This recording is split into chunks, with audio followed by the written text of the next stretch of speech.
বর্তমান যুগে, কলি যুগে মিথ্যাটা এমন ভাবে অ্যাকসেপ্টেড হয়ে গিয়েছে, লোকে ওটাকে মিথ্যা মনে করে না, মনে করে ওটা হচ্ছে স্মার্টনেস।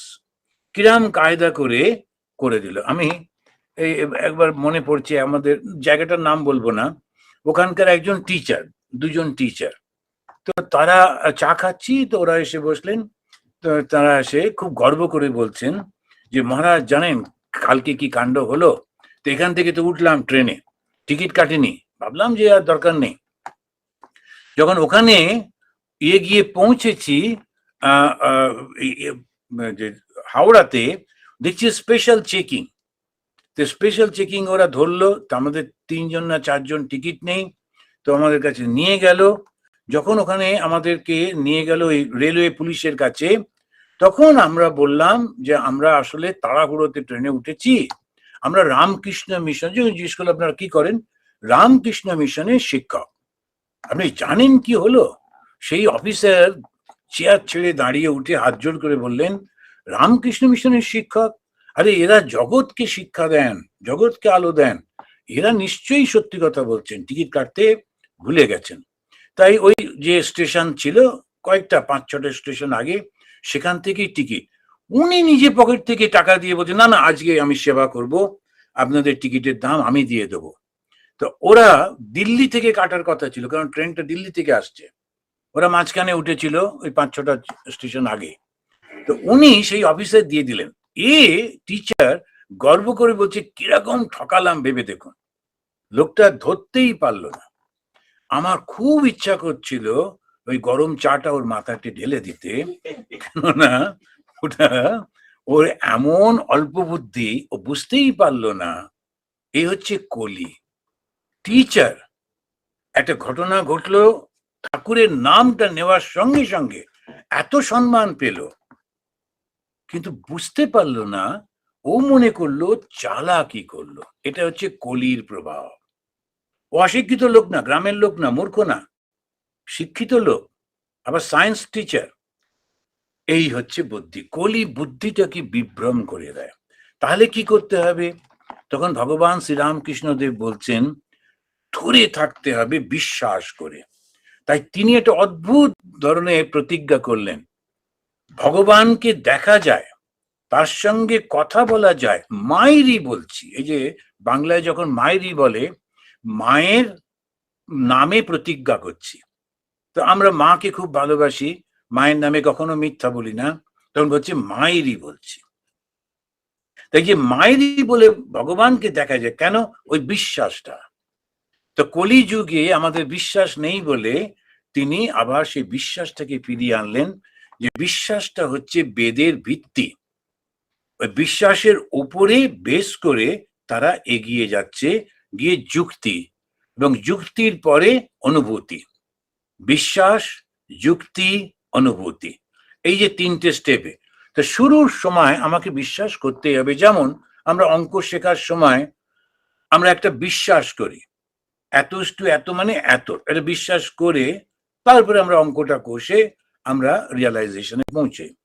তো বিশ্বাসের পর যুক্তি, যুক্তির পর অনুভূতি, এইটা হচ্ছে বেদের জ্ঞানকাণ্ড। তো এই জ্ঞানকাণ্ডটা ভগবান শ্রীরামকৃষ্ণ আমাদেরকে প্র্যাকটিক্যাল করে সামনে দিলেন। বেদান্তটাকে তিনি দিচ্ছেন। কিরকম ভাবে দিচ্ছেন? নিজে অনুভব করলেন যে এই জগৎটা চৈতন্যে জোরে রয়েছে, আবার তারপরে সেইটা নিজে ডেমনস্ট্রেট করছেন। একটা মাঝি আর একটা মাঝিকে গঙ্গার উপরে নৌকোতে ঝগড়া করতে করতে তাকে মেরেছে পিঠে। ভগবান শ্রীরামকৃষ্ণদেব দক্ষিণেশ্বরে ঘাটে বসে আছেন, তার পিঠে দাগ পড়ে গেল। সত্যি সত্যি প্রত্যেকটা আমাদের জগতে সবাই আমরা একে অন্যের সঙ্গে যুক্ত হয়ে রয়েছি। এই জ্ঞানটা, এই বেদের জ্ঞানটা তিনি অসাধারণ ভাবে তার শিষ্যদের দিচ্ছেন। ট্র্যাডিশনালি যেটা হতো, সব যে যার গিয়ে ধ্যানে বসতো, সেই ধ্যান করতো। খুব বিখ্যাত আমাদের তুরিয়ানন্দজি মহারাজ, তা তিনি একবার দুবার ঠাকুরের কাছে এসে আর আসছেন না। ঠাকুর খোঁজ করছেন কি হলো, ও আর আসে না কেন? তখন ওর বন্ধুরা বললো না, ও বেদান্ত পড়ছে। তখন শ্রীরামকৃষ্ণ বললেন, তোর বেদান্তে কি আছে? ব্রহ্ম সত্য, জগৎ মিথ্যা, এর থেকে আর বেশি কিছু আছে? আর কিছু নেই। কিন্তু ব্রহ্ম সত্য, জগৎ মিথ্যা। মিথ্যা কারণ কেন? মিথ্যা মানে হচ্ছে নেই তা নয়। আমরা অনেক সময় মনে করি সত্যি সত্যি নেই, তা নয়, আছে, কিন্তু এটা পার্মানেন্ট নয়। যেমন যখন আমরা স্বপ্ন দেখি, তখন কিন্তু স্বপ্নটা একেবারে বাস্তব এবং আছে। তাই বলেই তো স্বপ্নের মধ্যে আমরা সবকিছু করি। স্বপ্নের মধ্যে যদি আমরা মনে করতাম যে এটা নেই, তাহলে আর স্বপ্ন দেখতাম না। যখন স্বপ্নটাকে ঠিক ঠিক মনে করছি বলেই তো ছুটছি, নইলে খাটের ওপর শুয়ে আছি, দৌড়বো কেন শুধু মধু? কেন? কেননা ওটাকে আমি সত্যি মনে করছি বলে। আর সেই কারণে এই জগৎটাও ঠিক তেমনি সত্যি মনে করছি বলে। এই মুহূর্তে যখন এই কথাটা বলা হচ্ছে, আমরা কতজন ঠিক ঠিক বুঝতে পারছি না কি করে এটা? এই তো আমরা রয়েছি, ওরা রয়েছে, আমার ছেলে, আমার মেয়ে, এই সমস্ত সংসার, এটা মিথ্যা, এটা কি করে? এইটাই হচ্ছে খুব অসাধারণ স্বপ্ন। আমরা যখনই এইটাকে, তখন ভগবান শ্রীরামকৃষ্ণদেব বলছেন যে তোমরা এইটা থেকে অগ্রসর হও। কেমন করে অগ্রসর হব? তখন বললেন, মাঝে মাঝে নির্জনে গিয়ে, প্রথম হচ্ছে সাধু সঙ্গ, তারপরে নির্জনে গিয়ে একটু নিজের মনটাকে দেখো, দেখি কি কি চলছে, কি চাই তোমার। আর যেই তুমি চাইবে, সঙ্গে সঙ্গে বিচারটা করো। আচ্ছা, আমি এইটা চাই, এটা চাই, এটা চাই, এটা চাই। এবারে বিচারটা করে দেখো তো যে সত্যি কি সেটাতে তোমার সুখ আসবে। তো কি চাই? আমরা সুখ চাই, আনন্দ চাই। তখন বলে, কেন আনন্দ চাই? কেননা আনন্দ থেকে আমাদের জন্ম হয়েছে বলে। আনন্দ ছাড়া আমরা বাঁচতে পারি না। একটা গরুকে যদি খাবার দিয়ে দেওয়া হয়, সে ইউপির গরু শিকাগোতে এসে মহা আনন্দে থাকবে। একটু কম্বল চাপা দিতে হবে, ঠান্ডা বেশি, তাছাড়া আদারওয়াইজ ঠিকই আছে। ও কিন্তু কান্নাকাটি করবে না, খাবারটা ভালো ফ্রেশ ঘাস টাস দিয়েছে, খুব সুন্দর। কিন্তু একটা মানুষকে যদি নিয়ে এসে গলায় দড়ি দিয়ে সুন্দর সুন্দর পিজা টিজা রোজ খাওয়ানো হয়, ও কি খুশিতে থাকবে? থাকতে পারবে না। কেন কি? ওই মানুষের মধ্যে একটা চেতনা রয়েছে, ও আরো কিছু জানতে চায়, আরো কিছু বুঝতে চায়, ওর তৃষ্ণা কিছুতে মিটতে চায় না। আর সেটা দোষ না, ওটাই তার গুণ। কেন? ওই তৃষ্ণাটা আমি আরো চাই, আরো চাই করতে করতে ভূমার সামনে গিয়ে দাঁড়ালো। ওটাই শ্রীরামকৃষ্ণদেব শেখাচ্ছেন, যে তোমার যে চাওয়াটা, সেইটাকে ঈশ্বরের দিকে ফিরিয়ে দাও, সব পাবে। এবার দেখুন ওনার কিভাবে বলছেন। বলছেন, তুমি জানতে চাইছো এই জমিদারের কত টাকা আছে ব্যাংকে, কি কাগজপত্র, তারপরে সোনা দানা কতটা, একে ওকে জিজ্ঞেস করছো কেন? জোশো করে জমিদারের সঙ্গে একটু সম্পর্ক করে না। এবারে জমিদার যেই দেখবেন যে না তোমাকে খুব ভালো লাগছে, অমনি তো উনি সব কিছু তোমায় বলে দেবেন। তাহলে কি করতে হবে?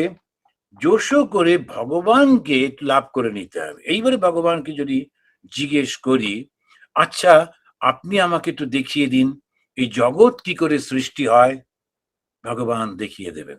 যেমন ভগবান শ্রীরামকৃষ্ণ দেব জগৎ সৃষ্টি, যেটা আমরা বেদেতে দেখছি, মায়ার দ্বারা সৃষ্টি হচ্ছে, মায়ার মধ্যে স্থিত হচ্ছে, আবার মায়াতেই মিলিয়ে যাচ্ছে। গঙ্গার ধারে দক্ষিণেশ্বরে পঞ্চবটির তলায় বসে বসে দেখলেন। নিশ্চয়ই কথাটা মনে পড়ছে, সে ঘটনা যারা আপনারা পড়েছেন। তিনি দেখলেন যে গঙ্গা থেকে একটি অতি সুন্দরী মহিলা উঠে এলেন। আস্তে আস্তে ওইটুকু রাস্তা, দেখা গেল তিনি গর্ভধারিণী হলেন, তারপরে সন্তান প্রসব করলেন, সন্তান থেকে পালন করছেন মাই। তারপরে খানিকক্ষণ পরে সেই সন্তানটাকে আবার নিজের মধ্যে গ্রহণ করে নিলেন। তা সৃষ্টি স্থিতি প্রলয় চোখের সামনে ঘটে যাচ্ছে এক মুহূর্তে। কিন্তু আমরা মনে করছি একটা বিশাল বিশাল ব্যাপার। কে করছে? কল্পনাতে করছে। এবার আবার আমরা যদি চোখ বুঝিয়ে কল্পনা করি বা স্বপ্ন দেখি, এক লহমায় কত কি দেখিনি, ঠাকুর দাদাকে দেখলাম, তারপরে একে দেখলাম, তাকে দেখলাম করিডোরে। তবে যখন ঘুম থেকে উঠলাম মাত্র 35 মিনিট ঘুমিয়েছি, 35 মিনিট। তার মধ্যে আমরা ওই 5 মিনিট 7 মিনিট স্বপ্ন দেখেছি, কিন্তু দেখেছি প্রায় 50 বছরের ছবি। তো স্বাভাবিকভাবে ভগবান যখন সৃষ্টি করেন এক লহমায় সৃষ্টি করেন। যিশু খ্রিস্ট, এই যে খ্রিস্টানদের বা ইসলামে বা অন্যান্য, সোমবার দিন তিনি ইহা সৃষ্টি করিলেন, মঙ্গলবার দিন ইত্যাদি ইত্যাদি করে করে গিয়ে এখন যারা জুইশ তারা বলল শুক্রবার পর্যন্ত কাজ করলেন, রবিবারে শুরু করেছিলেন, শুক্রবার পর্যন্ত এসে সৃষ্টি কমপ্লিট হলো।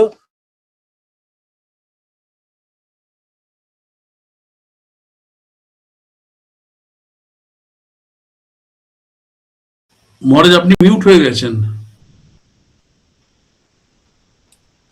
আচ্ছা, জুইশরা তারা ওই শুক্রবার থেকে শুরু করে, রবিবার থেকে শুরু করে শুক্রবার পর্যন্ত এসে থেমে গেল, গিয়ে বলল শনিবার দিন ভগবান তিনি আর কাজ করলেন না, তাই শনিবার দিন ওদের সাবাত, ওরা আর কাজকর্ম করে না, ঘরে বসে থাকে ইত্যাদি। এবং তারপরে এলো খ্রিস্টানিটি, ওরা দেখলো ওরা অলরেডি শনিবার নিয়ে নিয়েছে, ওরা একটা দিন পেছিয়ে বলল না, আমাদের ভগবান সোমবার থেকে শুরু করেছিলেন, শনি পর্যন্ত কাজ করেছেন, রবিবার দিন ছুটি। খ্রিস্টানিটিটা সব থেকে বেশি বলে সারা পৃথিবীতে রবিবারটাকেই নিয়ে নেয়, যাচ্ছে রবিবার। ওর পরে যে আরো ছোট ভাই এলো, সে হচ্ছে ইসলাম, সে দেখলো আরো পেছিয়ে গিয়ে লাভ নেই, ও লাফিয়ে সামনে চলে এলো, এসে বলল না, আমাদের ভগবান শুক্রবার থেকে শুরু করেছেন, করে বৃহস্পতিবারে শেষ করেছেন, না ও শনিবার থেকে শুরু করেছেন, বৃহস্পতিবারে শেষ করেছেন, শুক্রবার দিনটা। এখন ভগবান কি কাজ থামিয়ে বিশ্রাম নেন? হিন্দুরা বললো না, কেন হিন্দুরা একেবারে কাজ করে না, ওই জন্য ভগবানকে 24 আওয়ার্স লাগিয়ে রেখেছে, বলে না ভগবান কাজ বন্ধ করতে পারেন না। এখন ভগবানের কাজ বন্ধ হলেই সঙ্গে সঙ্গে জগৎ বন্ধ হয়ে যাবে। কেন?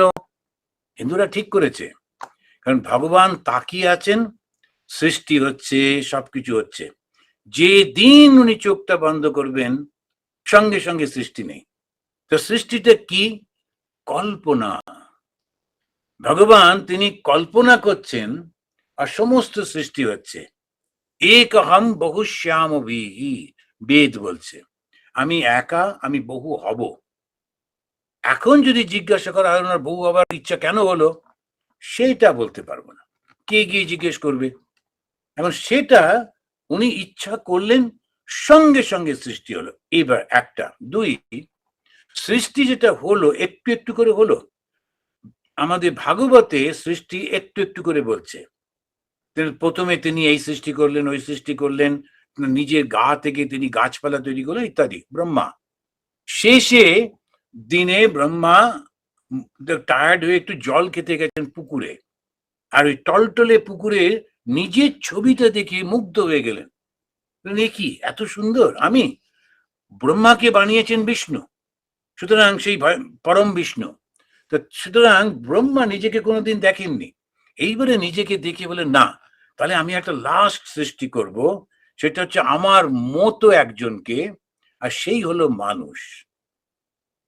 আবার দেখবেন খ্রিস্টানরাও বলছে man was made out of God's image, ভগবানের মতো করে। ইসলামও সেটাকে মেনে নিয়েছে ইত্যাদি। এখন এই যে ভগবানের মতো করে কাকে বানানো হলো, তাহলে আমার মতো দেখতে, তো ব্রহ্মাকে কি আমার মতো দেখতে, না আপনার মতো দেখতে, না ওর মতো দেখতে, না, গুণগুলো দিলেন আমার মতো, মানে শরীরটা না, গুণগুলো দিলেন কাকে? মানুষকে। তাই ঠাকুর বললেন ভেতরে, এবার দেখুন এই ঠাকুরের যে উপদেশগুলো, যে ভেতরে কত মণি মাণিক্য আছে কিন্তু খপর নাই।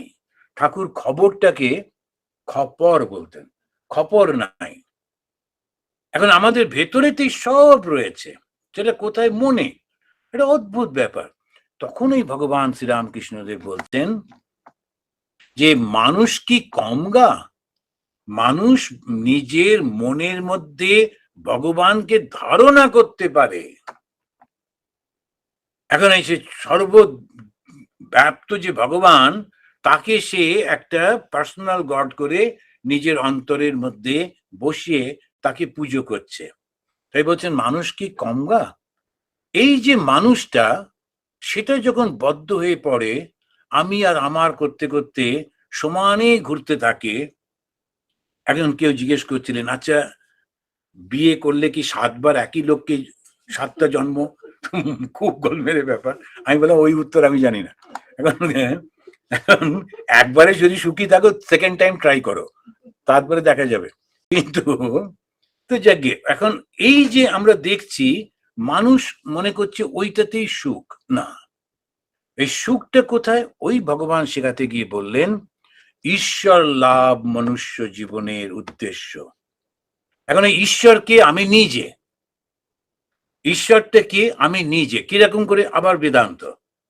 তো বেদান্ত বলছে ঈশ্বর কি। এবার একটু এই সংস্কৃতটা বলছি। ঈশ্বরকে বলতে গিয়ে বলছেন, তিনি মায়া উপহিত চৈতন্য ঈশ্বরা। মায়া যেটা সবাইকে মুগ্ধ করে দেয়, উপহিত ঢাকা চৈতন্য। তা চৈতন্যটাকে যখন ঢাকা দিয়ে দিয়েছেন, তখন সেইটাই হচ্ছে ঈশ্বর। জীবটাকে আমরা কে? তখন বলছেন অহংকার উপহিত চৈতন্য জীব। এবার পার্থক্যটা কি? উনিও চৈতন্য, আমিও চৈতন্য। মায়া, কেননা উনি বিশাল, আর আমার ঢাকাটা হচ্ছে অহংকার, কেমন আমি ক্ষুদ্র। তো অহংকার দিয়ে আমি নিজেকে ডাকছি, ঈশ্বর মায়া দিয়ে ডাকছেন। এবার আমার অহংকার সরিয়ে দেওয়া হলো, আর ঈশ্বরের মায়া সরিয়ে দেওয়া হলো, কি থাকলো? চৈতন্য। আমি সেই ঈশ্বর। তো এইটুকু শুধু ভগবান বারবার বলছেন, এইটুকু জানলেই হবে। তো এইটুকু জানবার জন্যে উনি সমস্ত মত এবং পথকে ব্যবহার করলেন। ইসলাম পথে হবে? বললেন হ্যাঁ হবে। সুফি পথে, এই যে শিয়া সুন্নি না, উনি সুফি পথে বললেন। কেন সুফি পথে? শিয়া সুন্নি হবে কিনা আমি জানি না, ভগবান বলেননি। কেন কি আবার উৎপাত, আবার কি এসে হাজির হবে বন্দুক টন্দুক এখন চতুর্দিকে। এখন সেই জন্য এই উনি সুফি পথে বলছেন। সুফি পথটা কি? বেদান্তের মতো। তো সুফি পথে বলতে গিয়ে উনি বলছেন, বেদান্তের জন্য বলেছে যে অনল হক। অনল হক মানে আমি সে।